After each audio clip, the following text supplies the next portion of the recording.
आप सभी को ये सूचित करना चाहता हूँ कि जैसा आगामी वर्ष 2025 में उत्तर प्रदेश लोक सेवा आयोग 2 महत्वपूर्ण परीक्षाओं का आयोजन करने जा रहा है। ऐसी परीक्षा हैं, एक तो आरओ एवं एआरओ तथा एक दूसरी परीक्षा है और जो है खंड शिक्षा अधिकारी। दोनों ही परीक्षाएं महत्वपूर्ण हैं और तैयारी करने वाले छात्रों के लिए ये परीक्षाएं एक भविष्य में करियर के रूप में एक अच्छा योगदान देंगी और इनमें आप बहुत ही अच्छे तरीके से फाइट कर सकते हैं। जैसा कि सूचना है कि 2025 का कैलेंडर जारी होगा, उसमें खंड शिक्षा अधिकारी का भी पद और तिथि आपको अंकित मिलेगी। इसी क्रम में आज हम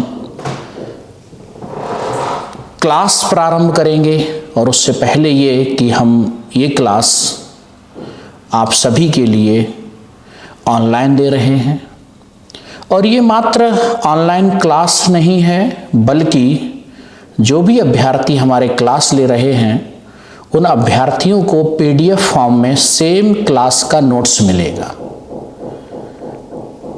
नोट्स का तात्पर्य हमारा यह है कि कुछ शब्दावलियां हैं ऐसी कि हो सकता है जो स्पष्ट ना हो, या बहुत सारी चीज़ें ऐसी होती हैं कि जो समझा दी जाएं लेकिन एक भाषा शैली के रूप में विशुद्ध भाषा, आयोग की भाषा, परीक्षा के दृष्टिकोण की भाषा से जो भाषा होनी चाहिए वो आपको नोट्स में लिखी मिलेगी।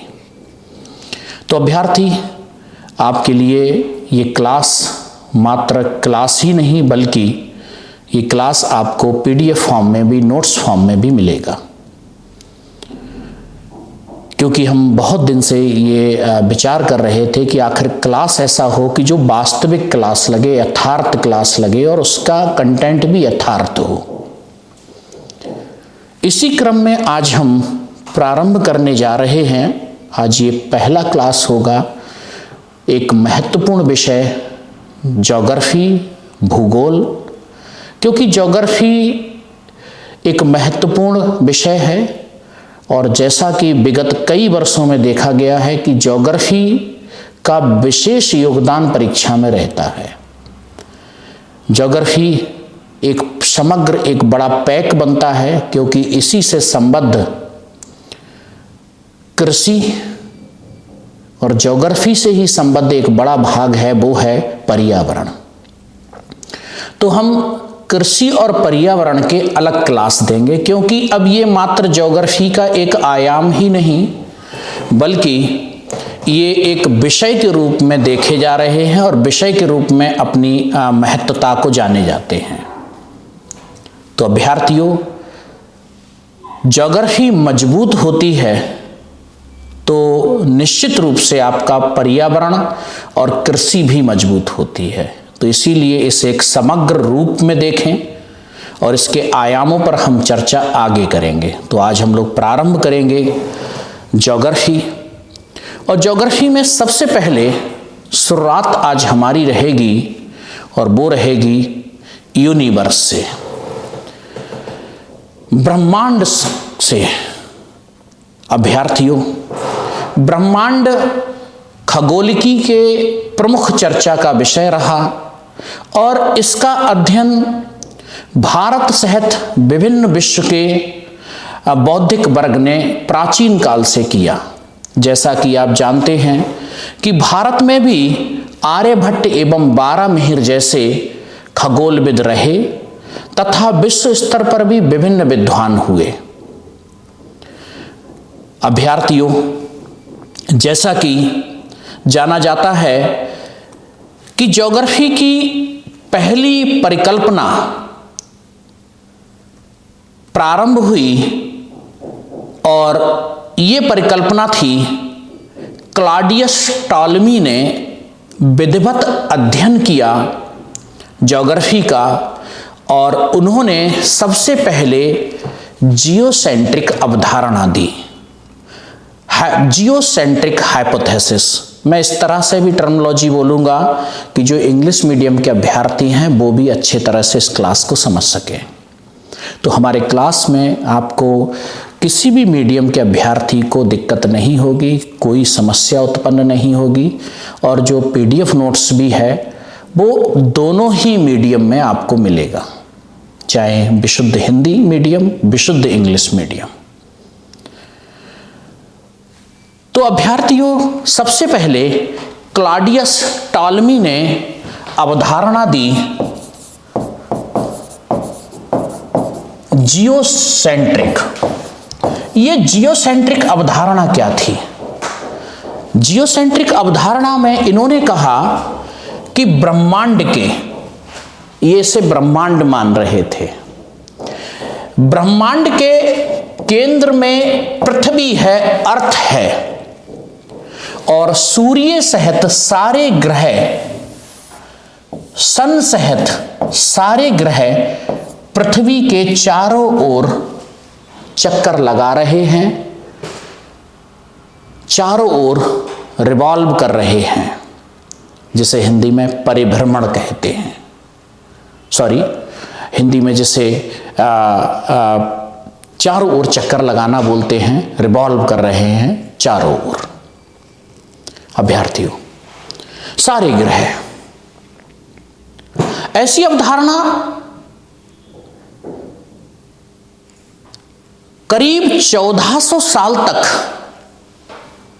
जानी जाती रही, और विश्व भर के विद्वान ये मानते रहे कि ब्रह्मांड के केंद्र में पृथ्वी है। यहां मैं बता देना चाहता हूं कि प्रारंभिक विद्वान सौर मंडल को ही ब्रह्मांड मान बैठे थे, और ब्रह्मांड के केंद्र में किसको बताया? पृथ्वी को। लंबे समय तक ऐसी अवधारणा चलती रही और ये जियोसेंट्रिक अवधारणा बनी रही। उसके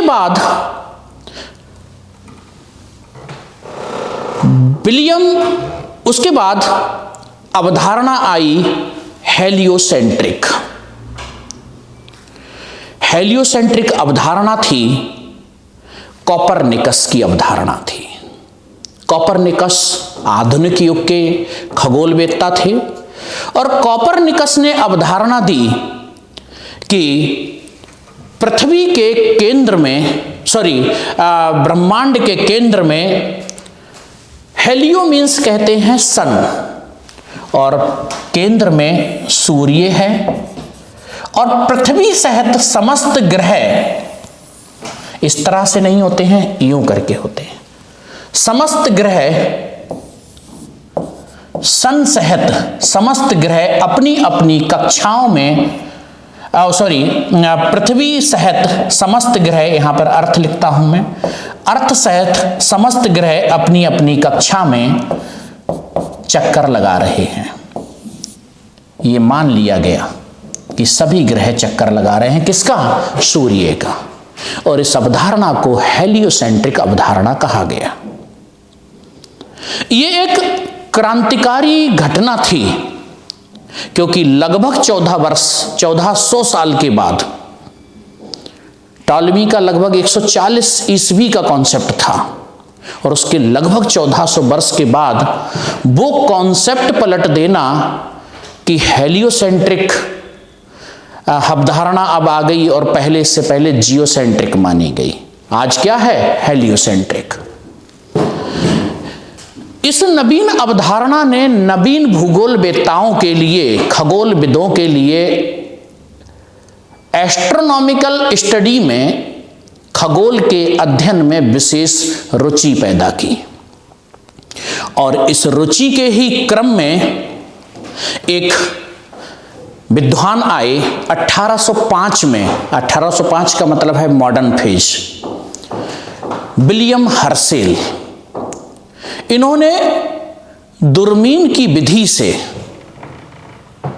टेलीस्कोप से अंतरिक्ष का अध्ययन किया, और यह अध्ययन प्रैक्टिकली अध्ययन था, क्योंकि अभी तक हाइपोथेसिस थी, परिकल्पना थी, ये यथार्थ था।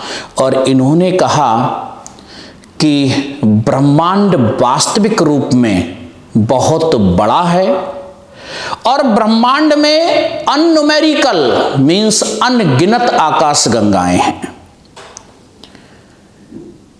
और एक एक आकाश गंगा में अनगिनत तारे एवं अन्य पदार्थ है। सेलेस्टियल बॉडी मीन्स खगोलीय पिंड।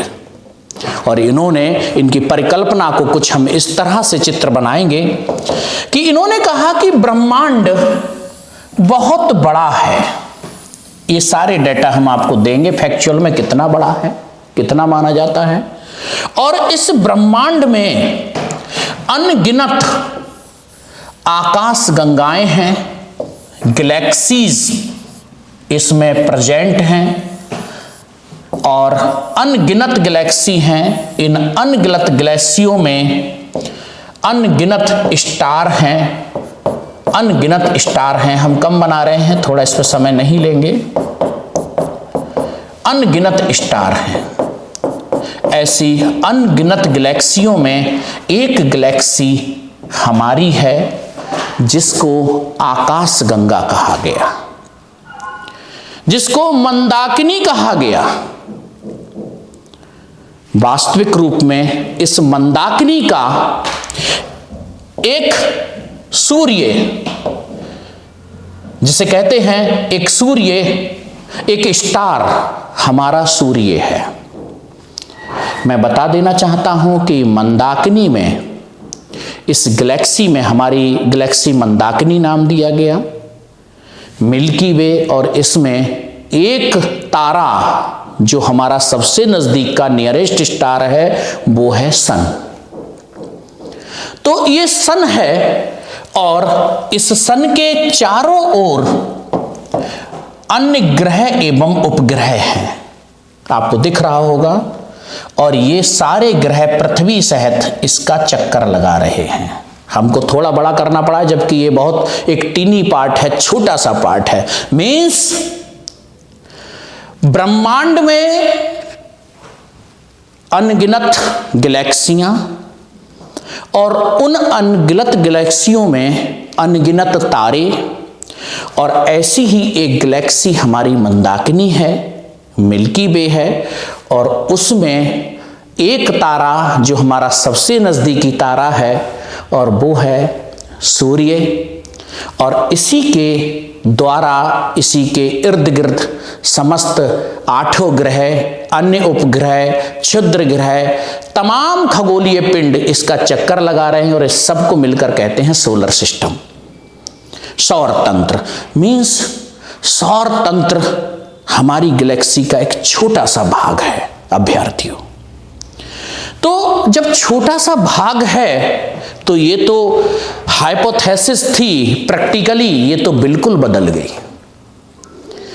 और ऐसे बदलते परिदृश्य में अब एक नवीन अवधारणा आई कि जिसे अभी तक हम ब्रह्मांड मान रहे थे वो वास्तव में ब्रह्मांड एक सौर तंत्र है, सोलर सिस्टम है, जो ब्रह्मांड का एक छोटा सा भाग है।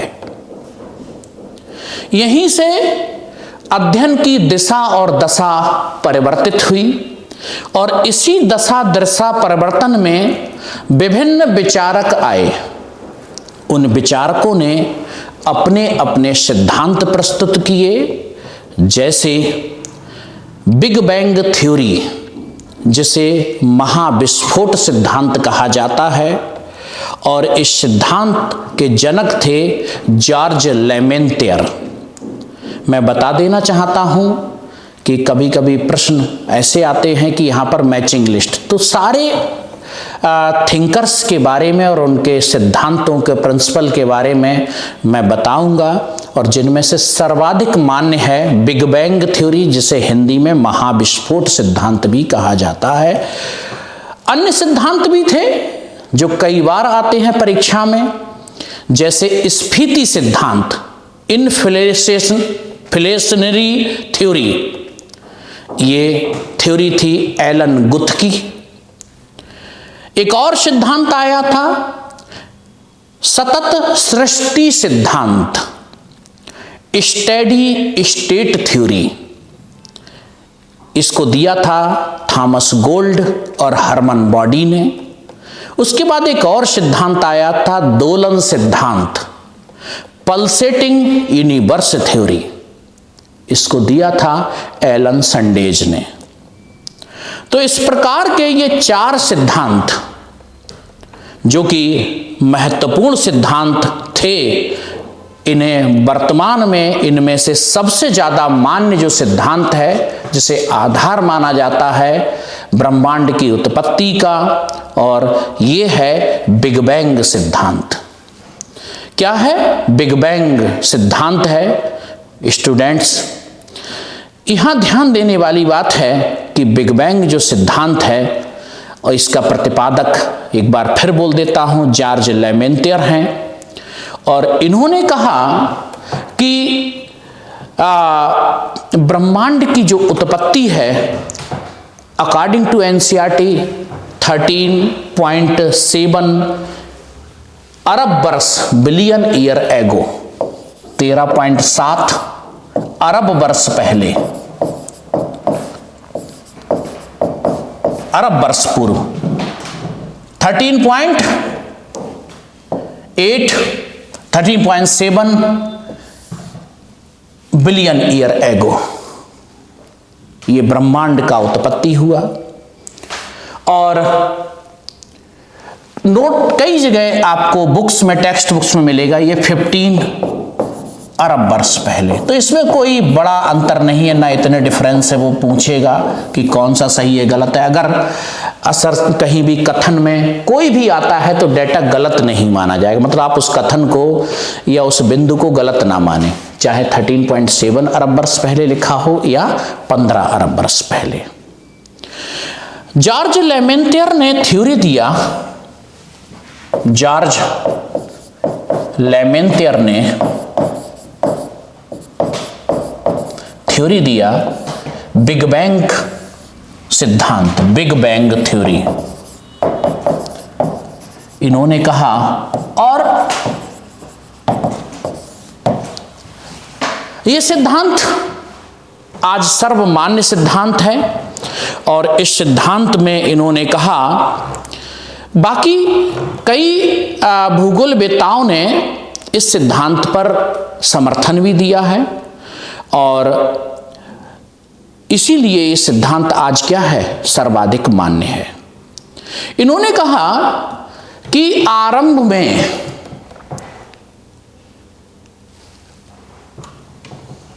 एक ब्रह्मांड जो था, एक छोटा सा गोलक था, लाइक अ बॉल, और उस गोलक में सभी एकांकी परमाणु थे। और माना जाता है कि इन एकांकी परमाणु में कभी एक गोलक था, मैं आपको बताना चाहता हूं, एक छोटा सा बॉल नुमा, और इसमें 13.7 बिलियन ईयर एगो, अरब वर्ष पूर्व, इसमें एकांकी परमाणु थे। कैसे थे? मैं लिख देना चाहता हूं, एकांकी परमाणु। और इसमें एक विस्फोट हुआ। इस विस्फोट के बाद चारों तरफ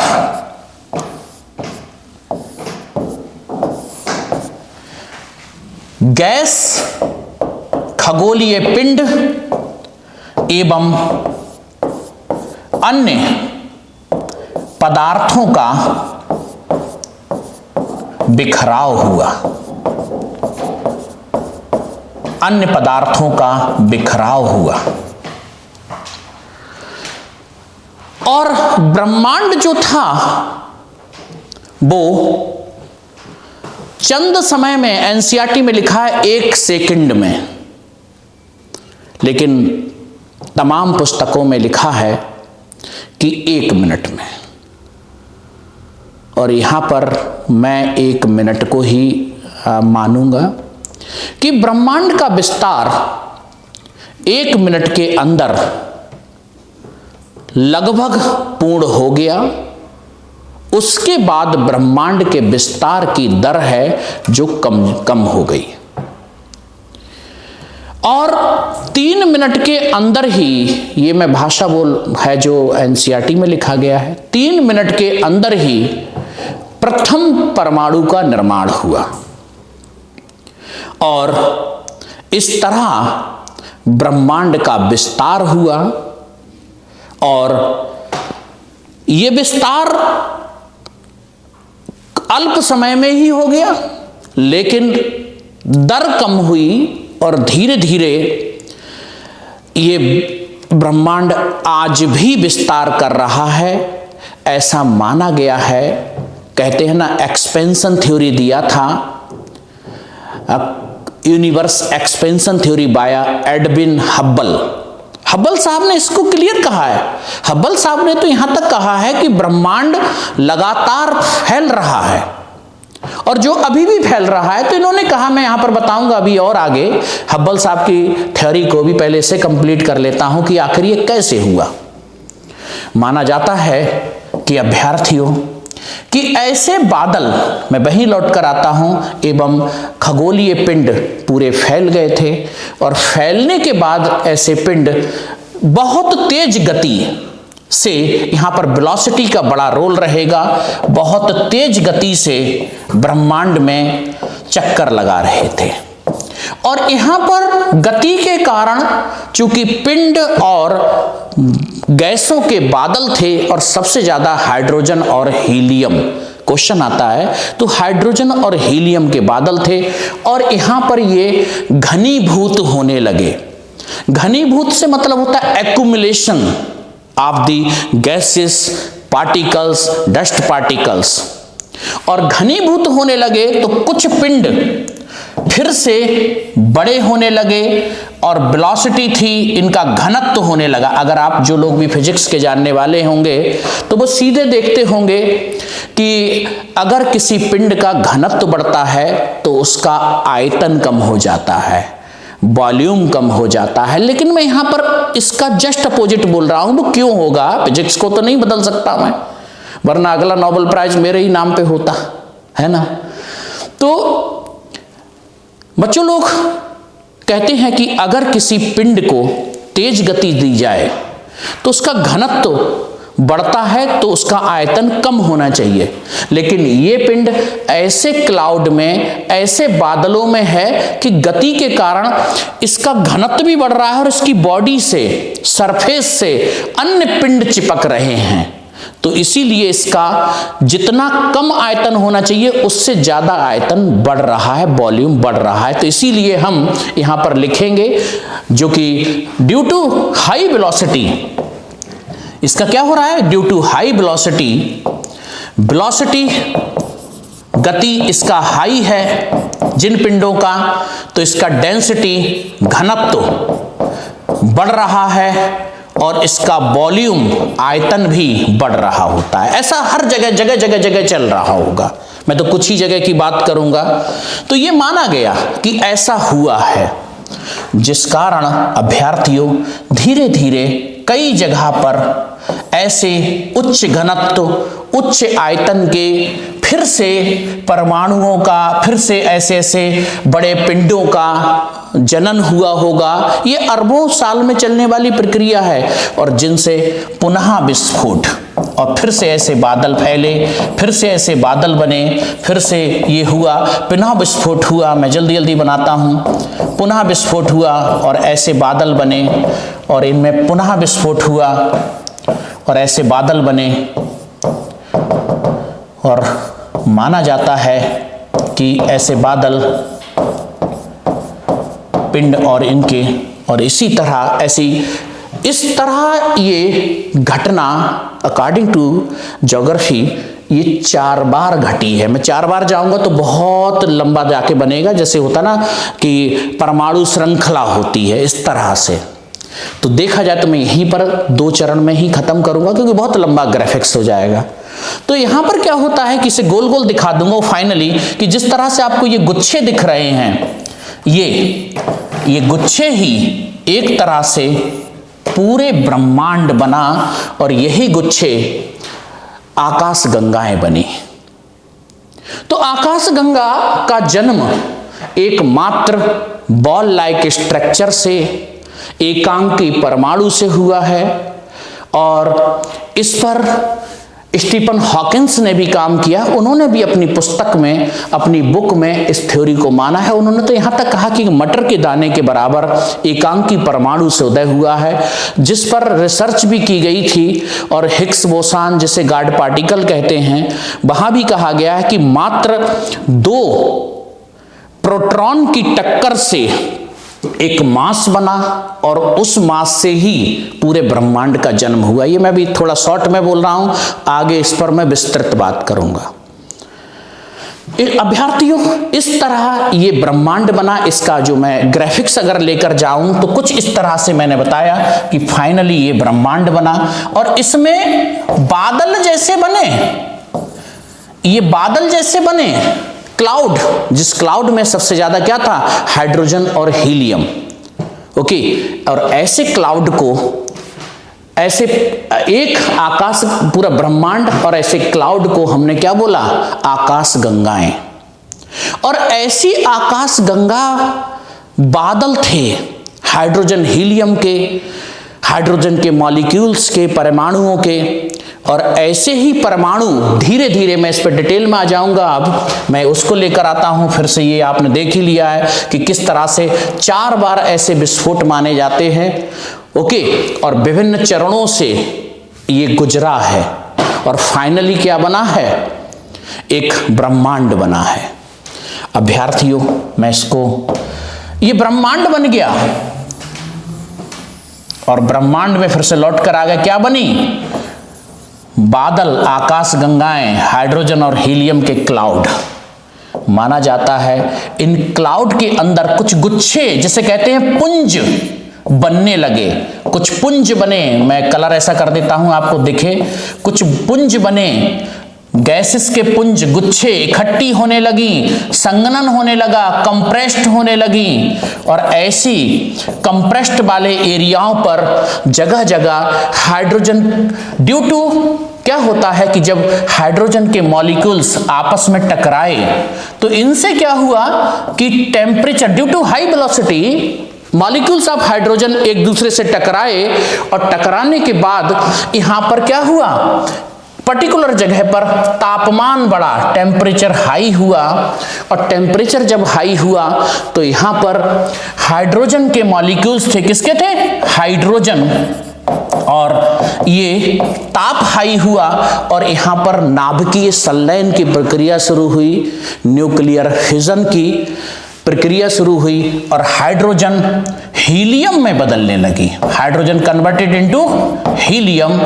और बच्चों लोग, जैसा आपको पता ही है कि ये तब होता है जब हाइड्रोजन काय में बदलेगा, किस चीज में, हीलियम में। और इसी को कहते हैं, इस क्रम में मोर एनर्जी, बहुत ज्यादा ऊर्जा का जनन होता है और यहीं से स्टार का जन्म होता है, तारा। तो जितने तारे बने हैं वो स्टूडेंट, तारे के जन्म मृत्यु तो मैं अगले क्लासेस में करूंगा, आज मैं आपको बिल्कुल स्टार्टिंग दूंगा कि तारा का जो जन्म है वो बादल, हाइड्रोजन और हीलियम के बादल, ज्यादा जिसमें 71% प्लस कम से कम होना चाहिए हाइड्रोजन बादलों में, क्योंकि हाइड्रोजन एज अ फ्यूल काम करता है। तो हाइड्रोजन के बादल, जिसको कहा गया है नेबुला, और नेबुला में जब पुंज बनता है, बादल सघन होते हैं, तो जब आपस में हाइड्रोजन के परमाणु टकराते हैं तो उसके बाद क्या होता है कि हाइड्रोजन कन्वर्ट होता है। पहले टेम्परेचर बढ़ता है, क्योंकि आपने सुना होगा एक हाइड्रोजन बम स्टार्ट करने के लिए पहले परमाणु बम स्टार्ट करे जाए, क्योंकि परमाणु बम टेम्परेचर देगा। तो यहां पर ये क्या हुआ है, टेम्परेचर दिया गया और टेम्परेचर के बाद हाइड्रोजन हीलियम में परिवर्तित होने लगा और यहां से ऊर्जा का जनन होने लगता है और तारों का निर्माण शुरू। तो अभ्यर्थियों, देखा जाए तो एक आकाशगंगा में गैलेक्सी में ऐसे अनगिनत तारे हैं और उन्हीं में से एक तारा जाना जाता है और वो है हमारा क्या, सूर्य। अभ्यर्थियों, इस तरह ये थ्योरी महत्व की थ्योरी रही है और लगातार ऐसा विस्तार अभी भी ब्रह्मांड का जारी है। जगह जगह नए नए तारों का निर्माण हुआ है और अब हम लोग बात करेंगे धीरे से कहाँ पहुँचेंगे, हम लोगों की अपनी गैलेक्सी जिसको हम लोग कहते हैं मंदाकिनी, और मंदाकिनी में जाएंगे तो कहते हैं कि मंदाकिनी जो है वो इस पर एक कहते हैं ना, इसी बिग बैंग थ्योरी को स्टीफन हॉकिंस ने भी अपनी बुक है उनकी a brief history of time में समर्थन दिया है। और उस समर्थन के बाद ये थ्योरी, चूंकि उन्होंने फिजिक्स पर काम किया था और उन्होंने इस थ्योरी को काफी हद तक स्वीकार किया है। अभ्यार्थियों, ऐसे अनगिनत तारे हैं, एक गैलेक्सी में अनगिनत तारे हैं और तारे एक दूसरे से। अब एक और कॉन्सेप्ट आया है कि जो मैं आपको बात करना चाह रहा था हब्बल साहब का, पहले उस पर भी हम बात करने रुके थे कि हब्बल साहब ने कहा है कि जो आकाश गंगा है, सॉरी आकाश गंगाओं का, उन्होंने एक बात कही है, ये बार बार क्वेश्चन में आता है कि आकाश गंगा या क्या नाम ब्रह्मांड का विस्तार हो रहा है। पहली चीज, ब्रह्मांड का विस्तार हो रहा है, एक वर्ड। दूसरा उन्होंने कहा था कि आकाश गंगाएं एक दूसरे से दूर जा रही हैं। इस पर एक तो हब्बल की हाइपोथेसिस और उसे वर्तमान जो विज्ञान है उसने इस थ्योरी को समर्थन दिया। कैसे? डॉपलर प्रभाव से पता किया कि हब्बल की थ्योरी सही है। तो पहले तो मैं हब्बल की बात कर लेता हूं। और आकाश गंगाएं या तारे एक दूसरे से जा रहे हैं तो ये किस प्रभाव से पता लगा है? डॉपलर प्रभाव से पता लगा है। तो ये आधुनिक विज्ञान है और पहले हम हब्बल की बात कर रहे हैं। हब्बल ने कहा था, एक एग्जाम्पल है कि उन्होंने कहा कि जिस तरह एक छोटा गुब्बारा आप फुलाएं और उसमें जगह जगह, मैं बिल्कुल सेम पॉइंट रखूंगा, जगह जगह आप डॉट लगाएं। डॉट को उन्होंने माना कि ये आकाश गंगाएं हैं और ये गुब्बारा है, ये पूरा ब्रह्मांड है। अगर हम इस गुब्बारे को बड़ा करते हैं तो ध्यान दीजिएगा, बिल्कुल ये मैं वहीं पर डॉट लगाने की कोशिश कर रहा हूं जहां पर सभी हैं, तो ऑटोमेटिकली आप देखिएगा इनकी डिस्टेंस क्या है, इससे तुलना कीजिए, बढ़ती चली जाएगी। ये इन्होंने कहा, इसीलिए इन्होंने ब्रह्मांड के विस्तारण की थ्योरी दी थी कि ब्रह्मांड विस्तार कर रहा है। इसीलिए दो सिद्धांत को वर्तमान में वरीयता दी जाती है। एक तो big bang theory, origin of universe, और दूसरा है विस्तार की थ्योरी, हब्बल की थ्योरी। इस थ्योरी को कि ब्रह्मांड में आकाश गंगाएं एक दूसरे से दूर जा रही हैं और ब्रह्मांड का भी क्या हो रहा है? विस्तार। इस पर डॉपलर प्रभाव से आधुनिक विज्ञान में विशेष प्रभाव डाला है। डॉपलर प्रभाव में कहा जाता है कि यदि कहते हैं ना, किसी दो बिंदुओं के मध्य प्रकाश स्रोत और प्रेक्षक, प्रेक्षक means observer and source of light, अगर इनके दोनों के मध्य रिलेटिव वेलोसिटी होती है, गति होती है सापेक्षित, तो प्रकाश की आवृत्ति में परिवर्तन होता है। मीन्स जो लाइट का फ्रीक्वेंसी होता है, फ्रीक्वेंसी को यहां पर बोला गया है, जो लोग जानते होंगे, तरंग दैर्ध्य, वेवलेंथ। तो वेवलेंथ में लाइट की चेंज होता है। यह चेंज दो तरह से होता है कि जब दो means source of light and observer एक दूसरे के नजदीक आ रहे हो तब क्या होता है, और जब एक दूसरे से दूर जा रहे हो। जो लोग भी साइंस के होंगे, यहां पर ये साइंस का विषय नहीं है, लेकिन फिर भी कहते हैं कि तारों से आने वाले प्रकाश के स्पेक्ट्रम में, लाइट स्पेक्ट्रम में हाइड्रोजन, हीलियम और सोडियम की स्पेक्ट्रम लाइन होती हैं। किस किस की line? Hydrogen, helium and sodium की स्पेक्ट्रम लाइन होती हैं। और बच्चों, जब जो फ्रीक्वेंसी में अंतर आता है, वेवलेंथ में अंतर आता है लाइट के, जिसे कहते हैं डॉपलर प्रभाव, जब शॉर्ट वेवलेंथ आती हैं रीडिंग में, लघु तरंग दैर्ध्य, तो कलर आता है बैंगनी, वायलेट। और अगर दीर्घ तरंगें होती हैं तो रंग आता है लाल।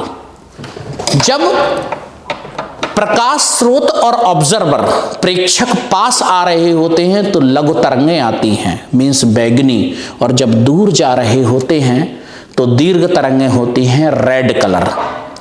तो अभी तक जितना भी गैलेक्सी का आधुनिक विज्ञान ने रिसर्च किया है, उस आधुनिक विज्ञान में यही माना गया है, देखा गया है, रीडिंग आई है कि हर एक गैलेक्सी, हर एक स्टार में जो कलर आया है डॉपलर इफेक्ट में, वो रेड ही आया है। मीन्स अभी तक जितने भी अध्ययन हुए उनसे पता लगा है कि आकाश गंगाएं और तारे एक दूसरे से दूर जा रहे हैं।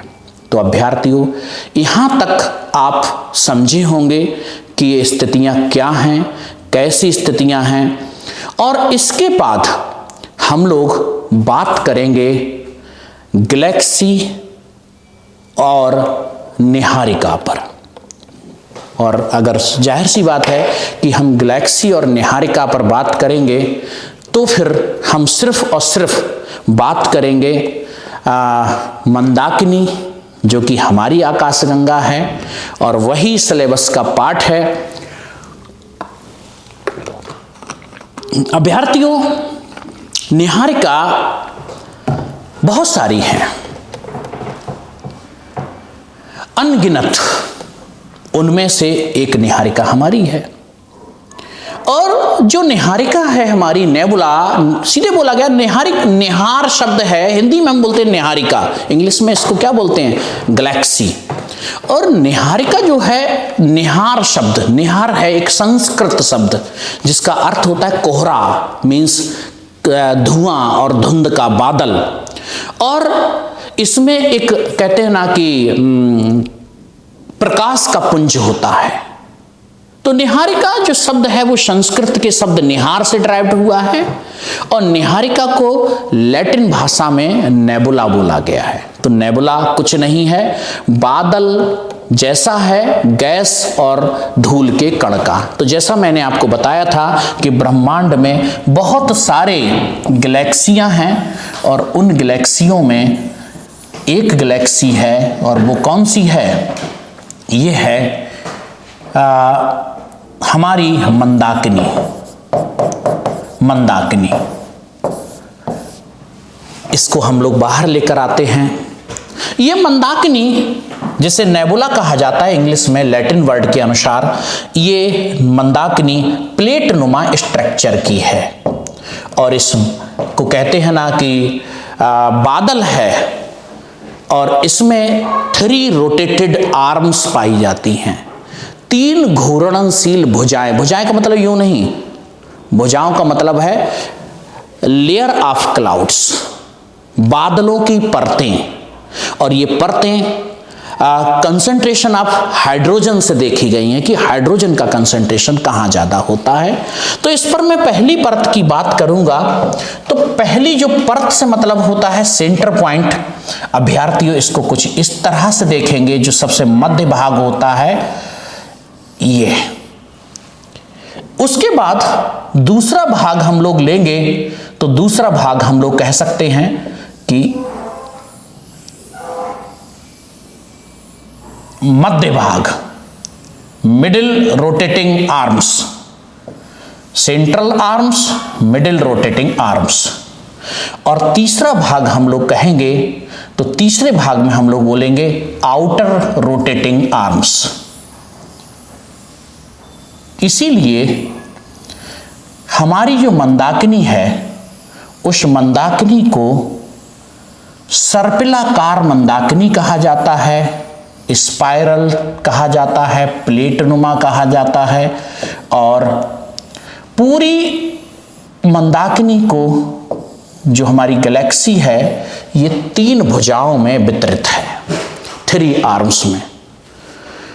प्लेटनुमा है, आपको दिख रहा होगा, 3 भुजाएं हैं, सेंट्रल, मिडिल एंड सेंट्रल को यहां पर बल्ज कहा जाता है। Central arms is also called bulge. इसे क्या बोलते हैं? सॉरी,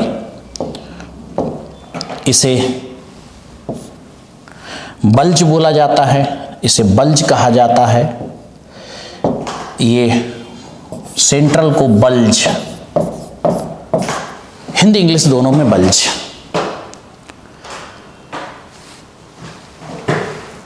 मध्य घूर्णनशील भुजा दूसरी है,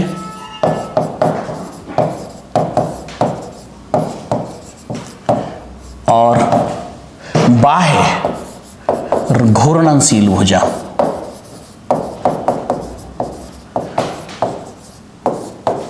रोटेटिंग आर्म्स, बाह्य। मध्य घूर्णनशील भुजा बल्ज, मध्य घूर्णनशील भुजा और बाह्य।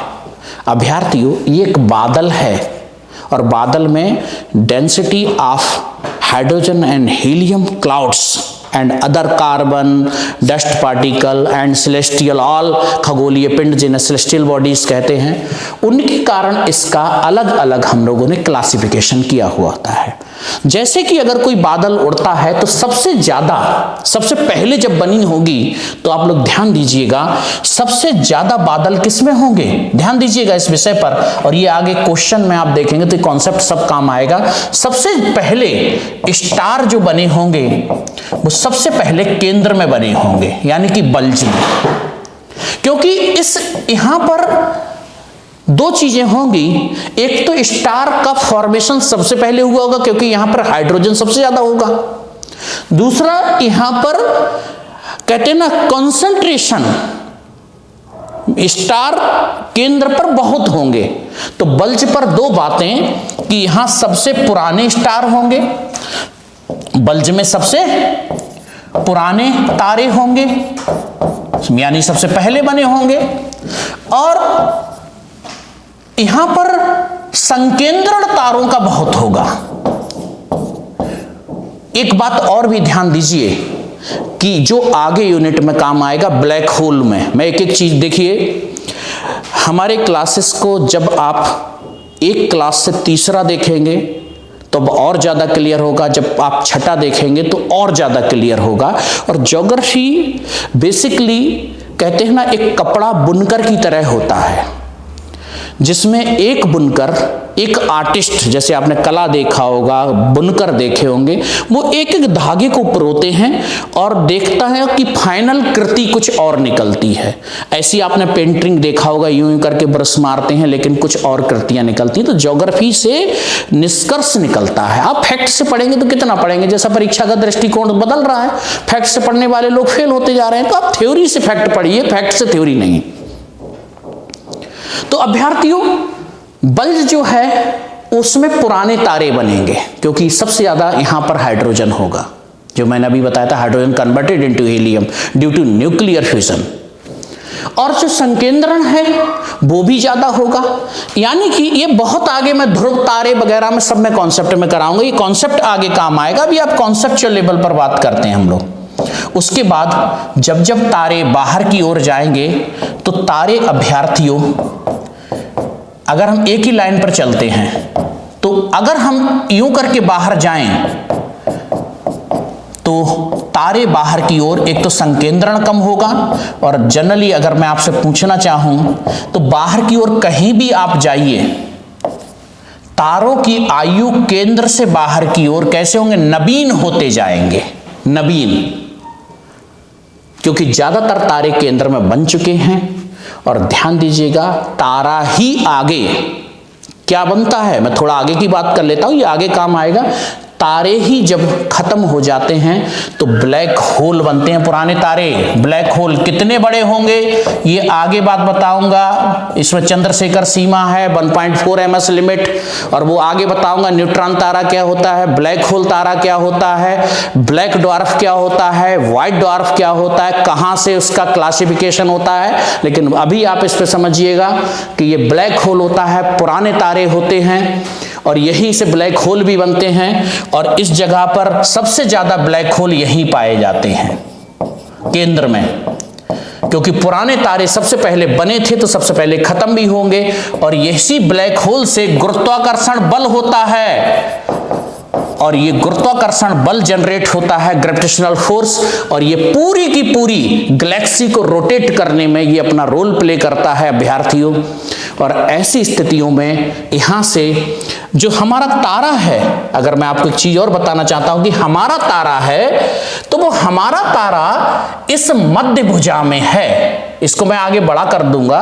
हमारा तारा जो है वो मध्य भुजा में है, और जो हमारा सोलर सिस्टम है वो मध्य घूर्णनशील भुजा के अंदर पाया जाता है। तो इसमें सारा का सारा हमारा सोलर सिस्टम इसी में है। और जिन हम तारों को देखते हैं, 88 तारामंडल को देखते हैं, नक्षत्रों को देखते हैं, सप्तऋषियों को देखते हैं, उत्तर में सबसे ऊपर ध्रुव तारे को देखते हैं, दक्षिणी पोल पर हम अगस्त तारे को देखते हैं, इनके मध्य ही पूरा हमारा तारामंडल है। तो अभ्यार्थियों ध्यान दीजिएगा कि हम लोग यहां पहुंचे हैं, और यहीं से हमारा शुरू होगा क्या कि तारामंडल क्या है। तो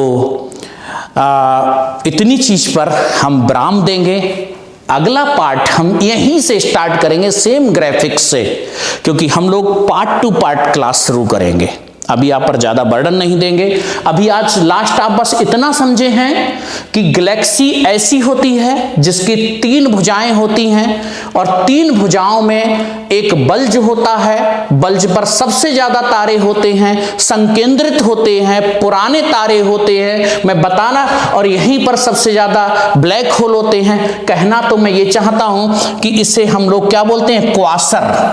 क्वासर में सबसे ज्यादा तारे होते हैं, ब्लैक होल होते हैं। बाहर की ओर जाएंगे तो नवीन तारे होंगे, और हमारा जो सन है वो मध्य घूर्णनशील भुजा में है। अगर हम जब से आकाशगंगा बनी है अरबों दसियों अरब साल पार कर गए हैं, अभी वर्तमान में तारे बनने की सबसे ज्यादा दर कहां होगी, सबसे बाह्य भुजा में। से भी क्वेश्चन है, आप कॉन्सेप्ट में देखिएगा, जो कहते हैं ना आउटर रोटेटिंग आर्म्स में अभी सबसे ज्यादा जो ratio of formation of stars है वो सबसे ज्यादा बाहरी भुजा में मिलेगा, क्योंकि यहां पर सबसे ज्यादा अभी के क्लाउड हैं। अंदर का जो मोस्ट ऑफ दी हाइड्रोजन है वो कन्वर्टेड हो चुका है हीलियम में, मोस्ट ऑफ द स्टार बन चुके हैं। और आपको ध्यान रखिएगा कि पूरे की पूरी गैलेक्सी में हमारे तारा मींस सन से मोस्ट ऑफ दी स्टार ज्यादा बड़े हैं, कई कई गुने भी बड़े हैं, थोड़ा बहुत नहीं,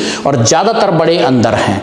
तो इन सारी चीजों पर ये कहते ना कि ज्योग्राफी एक हॉरर मूवी की तरह है। हम आगे आपको बताएंगे कि गैलेक्सी क्या है, तारे क्या हैं, कॉन्सेप्चुअल, फैक्चुअल नहीं, फैक्ट आप देखेंगे सब करते चले जाएंगे कि क्या सप्तऋषि हैं, क्या ध्रुव तारा है, क्या दक्षिण में अगस्त तारा है, कि 88 तारा मंडल क्या हैं, 27 नक्षत्र क्या हैं, जोडिक क्या हैं।